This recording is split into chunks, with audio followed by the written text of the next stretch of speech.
people had learned, in one of the positive things to come out, it's people, you do learn to be, you do learn survival skills, I think, and coping skills. But in other ways, it sort of teaches you that that's sort of somehow normal, and when it really isn't normal. I mean, one of the things that really struck us was, you've had hundreds of thousands of American soldiers diagnosed with post-traumatic stress from the wars in Iraq and Afghanistan. I mean, it's a very real thing. It's clear, and yet it's something they never ever talk about. Israelis or Palestinians, the people involved in the fighting, or the civilians who are also. I mean, we heard a dozen suicide bombings from our either house or office in Jerusalem. We were in Palestinian areas in Gaza and the West Bank when air raids and airstrikes were coming frequently. I mean, you were completely exposed to the kinds of things that would create post-traumatic stress. There are a couple Palestinian psychologists who studied this and had some very interesting thoughts on it, but again, it wasn't so much the classic post-traumatic stress that you would get here. I mean, one thing the Israelis did quite frequently, particularly in Gaza, during the worst of it a decade ago, was they would just to harass, really, it's hard to find any other explanation, they would send F-16 jets over Gaza, breaking the sound barrier. And the explosion, the pop that this creates is extraordinary. And they would do this at 3 o'clock in the morning. And the first time you hear it, I mean, you just go bolt upright in your bed. The building shakes. My first instinct was that there was a car bombing. Yeah, it felt like either a bomb of some sort that had hit my hotel, either from the sky or a car bomb somehow. And they would do this all night. And generally they would do it once, and then they would come about 10 or 15 minutes later. So you would just start to be saying, okay, it was just an Israeli jet with a sonic boom. And you'd start to be easing back to sleep, and that next one would come. And then after a while, once you very quickly you figure out the pattern, and it's like you can't go back to sleep because you're waiting for the next one to come. And they would do that. And again, what was the purpose of doing this other than to inflict some psychological stress on you? And so I even talked to Palestinian psychologists, and again, because of all the other terrible things were happening, they were sort of blasé about this. It's, I said, what about kids? I mean, this must wake them up, and bedwetting, and all sorts of. She goes, they see worse things, and this they adapt to this. It sort of messes up your nights. So it was. So it's natural life for them. Exactly. I mean, it's no different. At some level, these survival skills are great, but another, to think, to have sonic booms in the middle of the night and sort of get used to it. When you think about how do you raise your children when you can't expect anything better? I mean, how do you give them any sense of hope? No, exactly. Yeah. I mean, if you've literally been born in a refugee camp, and most Gazans classify themselves as refugees, and you don't think of this as your home, and you hear these stories about having lost your home 50, 60 years ago. How do you raise yourself with a sense of this is, this is life and this is how it should be? People in Gaza who've never left Gaza. The Israelis wouldn't give them permission to leave. The Egyptians, even in recent years, have been very difficult have been difficult and are being very difficult about it now. So you're trapped in this little space that's 5 miles wide and it's about 20-some miles long. And very impoverished, crowded area, and you can't leave. People you want to get an education. I mean, there is a couple universities in Gaza, but still, if you want to get out and see the wider world, even to go to the West Bank, to go to a university or get a job in the West Bank has become impossible. Just the data, one thing we would often try to capture and could never really do it either. Certainly, it was very difficult in print or with photos. Is just the checkpoints. and they've eased a little bit, but they're still quite extensive. But, a decade ago, you could spend half of your day trying to get back and forth through these checkpoints. And here I was, an American journalist who had an Israeli government-issued ID card, so I knew eventually I would get through. But for a Palestinian, just trying to go about their daily life, trying to get to or from work, trying to get their kid to school, it was you didn't know that you were going to get through, and the circumstances would change. You might, for a week or two, get through, and then they put up a new checkpoint, and you couldn't get through. And just the frustration, that sense of daily frustration, it was, and I would, at that time when I was traveling around the West Bank quite frequently, you would just be just at your absolute wit's end, just filled with frustration and rage at the end of the day.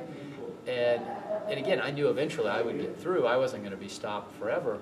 But your Palestinians, just couldn't make any plans. All the sorts of weird side effects you would have. At certain times when the Israelis were imposing curfews in the West Bank because they didn't want anybody out attacking them at night. So basically everything would shut down they might have a curfew that was just imposed for the entire day, but sometimes it was for the evening or whatever. The hours would vary. And I had a Palestinian reporter we worked with in Nablus very closely. And it had this very strange effect. His kids after school were big, sort of 10-year-old boys, and 3 boys around that age, and they wanted to go out and play soccer every day after school. But everything was shut down, basically. So, they could go to school and they get out, and that was it. They had to go straight home. Everything was closed. They couldn't go out and run around, so just trying to keep young boys in the house when they can't run around.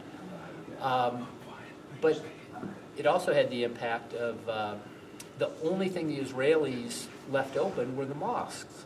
And they felt, in their minds, it was an act of sort of cultural sensitivity. We're not going to try to shut down the mosque. We're going to shut down everything else for security reasons, but leave the mosque open.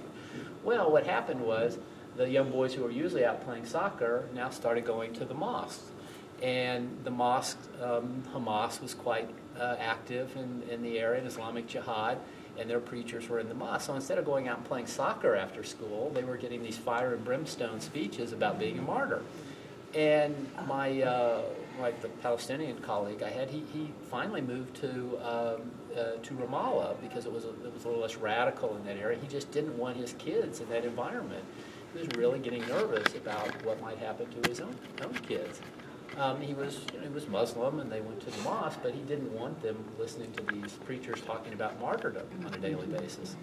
And so he moved them to Ramallah because he was genuinely getting worried about the kind of indoctrination they would be facing, all based on sort of unintended consequences of what happens. So, you mentioned the jet with the sonic boom. Did you observe any of the drone surveillance where it was close range? What I've read, it's like a lawnmower. Exactly. Just droning on and on and on and on for hours on end over a particular area, right. And it gets into people's thinking there too. Oh, absolutely. You would, and that's a good description. It did. It just sounded like a sort of 2-horsepower lawnmower buzzing up in the sky. Over Gaza mostly, the Israelis in the West Bank tended to operate more on the ground, but in Gaza, particularly after they pulled out, you would hear the drones, and you would hear them all day long buzzing overhead, like a lawnmower, but you couldn't see them. It was very hard to identify them. You had a clear blue Gaza day, and you couldn't find them, but you would hear them buzzing overhead. And of course, that's very nerve-jangling as well. Because some of them were for surveillance, but some also had missiles attached to them, right. and could fire. And it was one of the things I never completely got an answer to, but tried very hard, was the Israelis would fire these drones and they would hit individual cars in the middle of traffic. And you try to figure out how this was being done. And I still to this day don't know for sure. The best answer I ever got, and wrote about it in the book a little bit, was there was a guy, Palestinian, who I talked to who had been an informant for Israel, and he claimed that they were given, if the Israelis were looking for a particular wanted militant, they would give him, he would watch this guy, and the Israelis gave him an aerosol can with sort of a clear, sticky spray on it, and at night he would go out and mark their car, would spray the roof of their car, and that would allow the Israelis to identify the vehicle. And then he would still watch and then look and make sure, he says he would report back and say, well, the guy he's left the house in his car, but he's with his family. So now he's left, but he's by himself. And so then the Israelis could identify it, and then they could use the drones to target that car.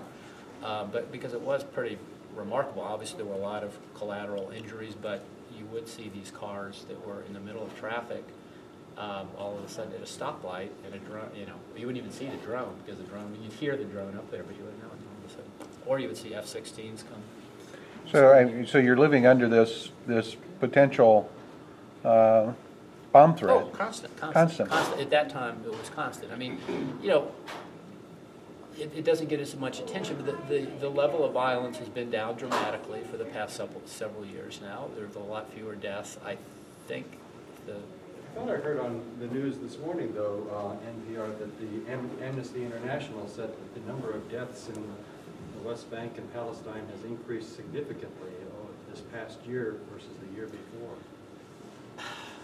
I'll stand corrected because I haven't looked at the last numbers I recall, which I think were for last year, were something like 7 Israelis and 40 Palestinians were killed in episodes that were linked to the conflict, not just crime.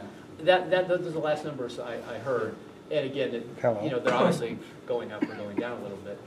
But again, compared to, I'm thinking back to 2002, I'm in a meeting. This is when you had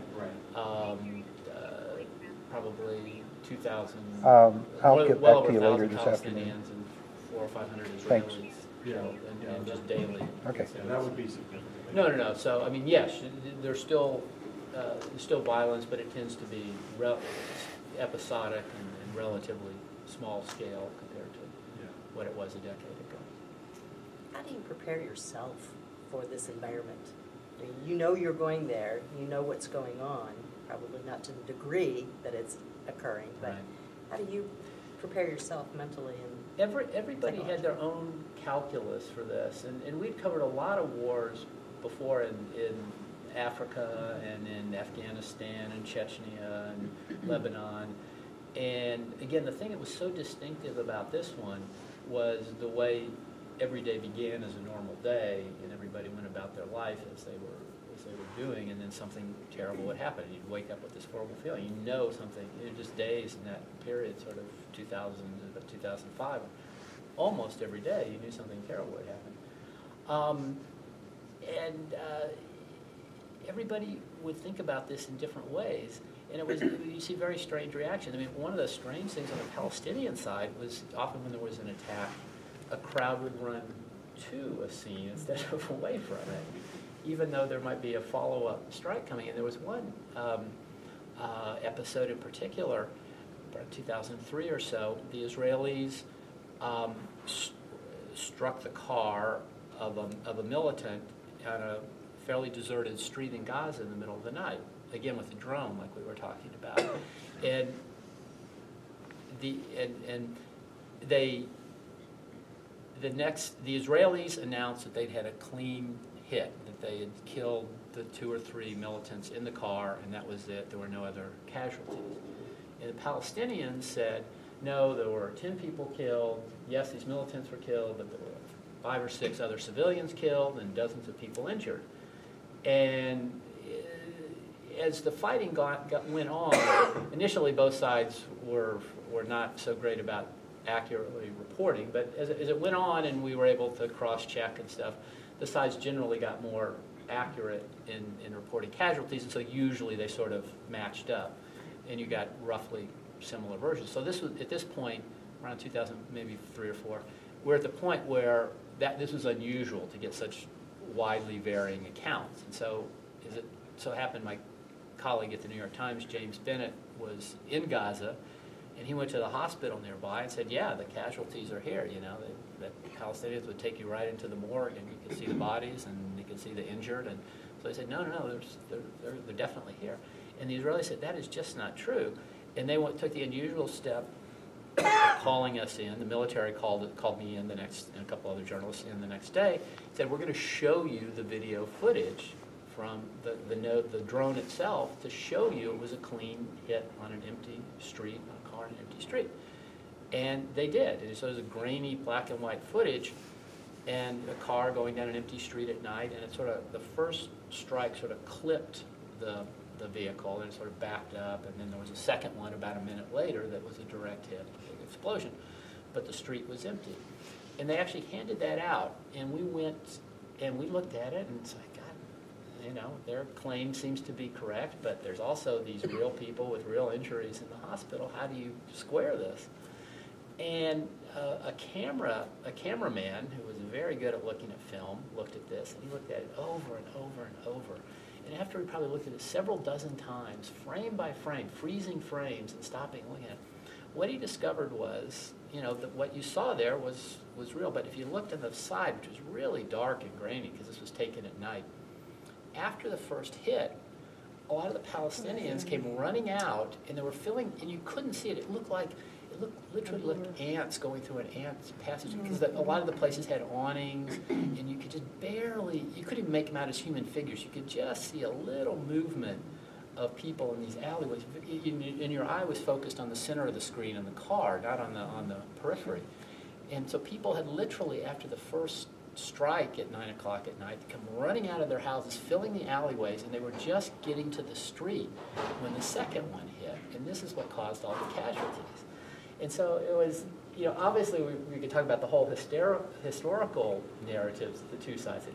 But even something like this, the Israelis are literally saying, no, we've got photographic proof that this was a clean direct hit on 3 wanted guys that we know are involved in violence. And the Palestinians said, no, we've got a hospital full of injured civilians.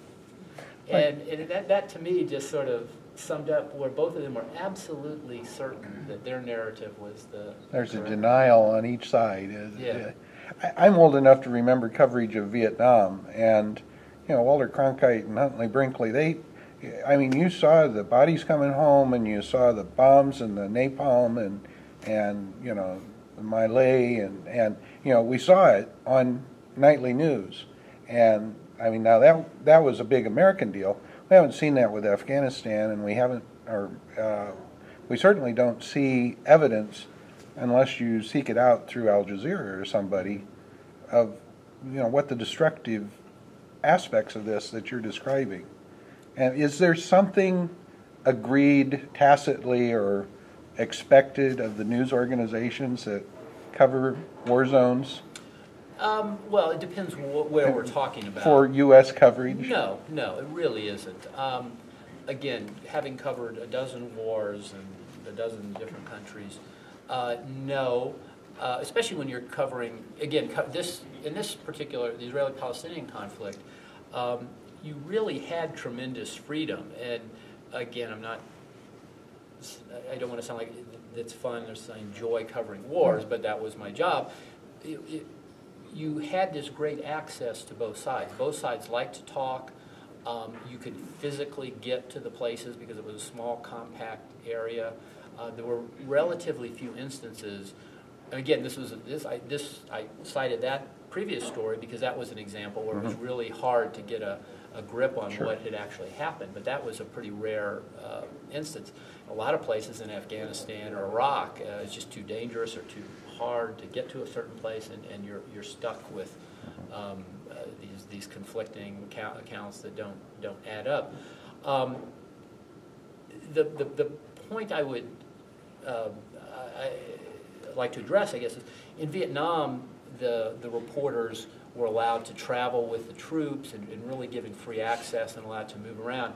Now that's changed dramatically. I saw that in the first Gulf War in '91, and it's carried on, where the military will grant, you know, and sometimes they will embed. They've taken up the idea of embedding journalists and giving them access.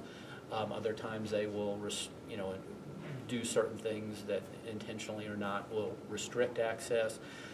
So it's gotten harder to do, and the military is much savvier. If you go back and watch these Vietnam documentaries, it's extraordinary because the reporters were just with the troops were not media savvy, and they just told you what they saw. And now even a 19-year-old kid in the American military would be a little savvier about what I shouldn't say and how that might play on TV. So there's that aspect. We're Americans, and I think many people are just more media savvy, and so you don't get the sort of raw